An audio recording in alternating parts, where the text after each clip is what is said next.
Velma Season 2 is what you get when a company greenlights a series based on past success of an actor that no one can explain to me how she's funny. We can make us official by picking our cutesy couple name. I'm thinking Velma and Daphne. I love it. That's not funny. That's not... Getting through each episode was a Herculean task. The 10 labors of the world-weary YouTuber. This show was made by progressive women for progressive women. If I were a rich white dude, I'd everybody just to get away with it. Which means there's always a minimum of 90% female characters on the screen at all times. And there are horrible fourth wall breaking jokes that fail at being funny. So hard that you start to have an aneurysm. No, that whistle means drop it. Maybe solving mysteries with dogs is a mistake.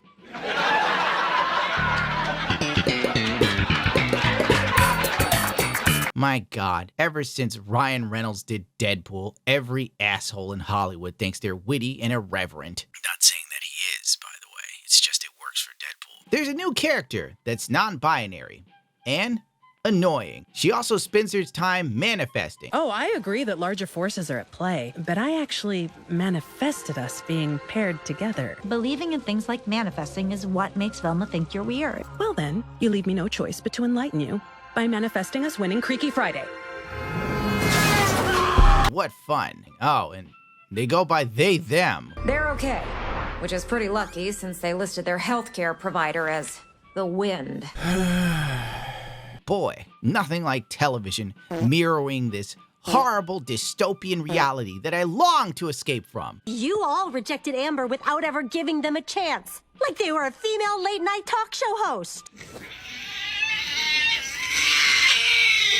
Every other character is in the alphabet soup. Somebody's either gay, bi, or whatever else under the sun, to the point of absolute ridiculousness. Call me a belly button, Father, because over the past few days I've found things in me you can't even imagine. Thank you, because Vincent and I are late for our couples therapy. Ooh, how about can curly fries be made straight again? I know it's not your intent, but that sounds homophobic.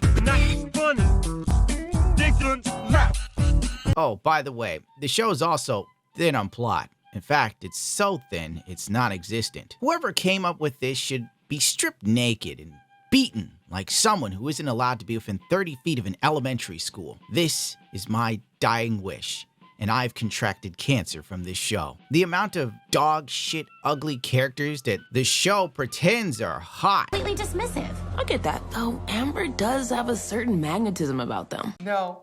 Reeks of normalizing the criminally ugly, which means the staff that's writing it probably looks like these horrible characters. This is worse than when you secretly threw away my clogs. I found myself going to fits of rage trying to get through each episode, and I've come to the conclusion it's not worth doing. As rich people say when they're asked to pay taxes, I ain't doing it. Oh, shut up, silly woman. The show is predictably bad, unfunny. It's an insult to the intelligence of the viewer, and an insult to the legacy IP it butchers. I'm not a Scooby-Doo fan, but my God, I genuinely feel that that stupid dog and his drug-addled best friend deserve so much better. King Cobra said it best. Tubes. It's like when you see a puppy who has cancer. It's just the saddest shit, you know what I'm saying? YouTube. By the end of the 3rd episode, I gave up and jumped to the 10th episode. And honest to God, I missed nothing in between those 7 episodes, because they recap everything at the end anyway. This is the worst show I've ever seen. Hands out, push up glasses. Ow, damn it! Ow, ow, ow, ow, ow. My God, I started to really appreciate She-Hulk. Well, the long and the short of it is, Scrappy-Doo is a super killer dog that's like invincible, and I'm pretty sure they like put something in the dog's mind, some dumb thing. I literally sat and watched it, and I can't convey to you what the hell it was about because I kind of like started fading in and out of consciousness. Well, anyway, Super Scrappy-Doo, the evil, unstoppable dog that, by the way, they hit with a missile, a literal missile, hits Scrappy-Doo in his chest. And he doesn't die. I don't know what to make of this garbage, dude. Anyway, he was killing everybody the whole way through. It was Scrappy-Doo the whole time. Why? I've realized that when a woman creates something, it can be good. But when a woman takes over an intellectual property, she just ruins it, dude. Like J.K. Rowling, she knows what to do with Harry Potter, because she made it. Mindy Kaling is literal creative cancer. Holy God, my stocks have dropped substantially. Damn you, Mindy Kaling. Let me get back on track here, Stu. I'm not reading the script. I'm just losing my mind because this show is terrible. In fact, me ranting about it is more interesting than the show. If you don't believe me, I defy you to watch it. There's my challenge to you, hotshot. So Scrappy-Doo, he's hit with a missile. He doesn't die. It blows up.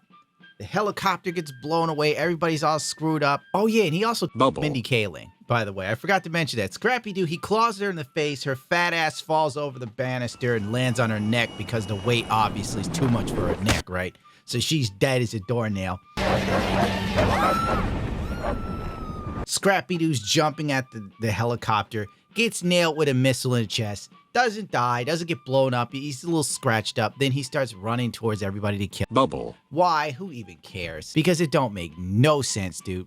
I've seen better writing from my friends in school, and they wrote Dragon Ball Z fanfiction, bro. Then Velma, right? She's a ghost. She grabs Scrappy-Doo's body and kills him as a ghost. She doesn't go to heaven and decides to stay around with her friends because they're on Earth. And the non-binary person's now a character. I don't even know this motherfucker's name, and I don't care. You don't care either. And the premise is they're going to bring Mindy Kaling back from the dead on Halloween using manifestation and magic. There was also a big explanation as to sexism in the military for attractive women. I kind of zoned out. Season 3, if they get it, God forbid, will be about bringing Velma back from the dead.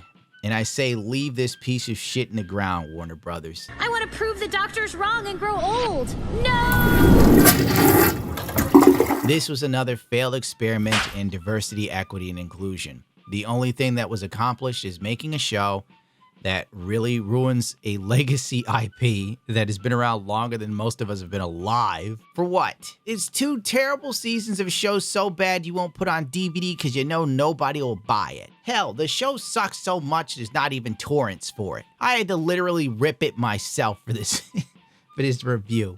And that is just sinful that I have to sit through this 2 times. Like the environmental cost of affordable red meat, I've made my peace with it. Yeah, the show's definitely gay. It's one of the worst things I've ever seen. The absolute worst. Created by soy latte-fed San Francisco writers that probably cried tears of happiness when this show finally aired, believing that they made some sort of great change or representation, and they thought, she's literally me for real, for real. I don't know who benefits from this, but I certainly hope someone's fired from it. And I don't care if someone says that's toxic. If you believe that it's toxic, I hope you're fired from your job too, because you are a weenie. This is why people rush to the East to watch TV shows. I watched Free Run, and it was an absolute joy from beginning to end.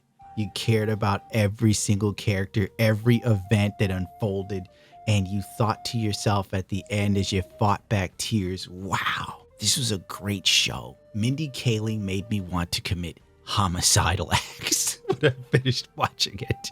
It was a piece of Americana that makes you despise the country you come from because everyone here is such a sallow, self-centered sack of shit. Completely obsessed with the idea of diversity, equity, and inclusion. Equity sucks because equity gives people that deserve nothing a chance to create something we all hate. And they hate equality because on an equal playing field, they have no shot in hell of winning because they're so fucking subpar. We're coming for you, globalist.